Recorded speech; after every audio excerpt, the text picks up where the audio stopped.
politics. Next to the red-hot Republican race for the White House, Donald Trump continues to lead the pack with a big target on his back, not only from within his own party, but angry left-wing protesters who were out in force last night in Utah. ABC's Mary Bruce is on the political beat once again for us this morning.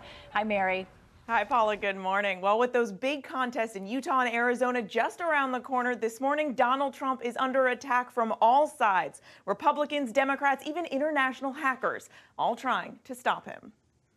I think we get to the convention, it's over. I don't think there is going to be much of a dispute. This morning, as Donald Trump tightens his grip on the nomination, the Republican establishment is making a last-ditch attempt to take him down. There are only two candidates that have any plausible path to winning the Republican nomination, either Donald Trump or me.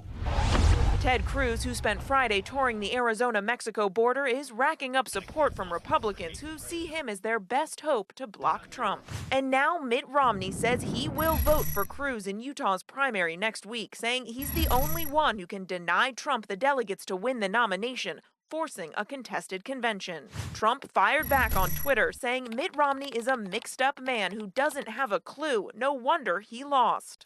Overnight in Utah, he went a step further, questioning Romney's religion. Are you sure he's a Mormon? Are we sure? He choked. He choked. It was so sad. This as Trump comes under attack from a barrage of takedown ads.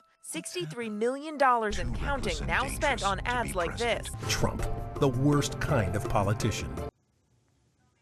And now with just 3 days until those next big contests, the candidates are busy all weekend campaigning in Utah and Arizona as they prepare for a long slog to the convention. Dan? Another busy stretch ahead of us, though. Mary Bruce, thank you.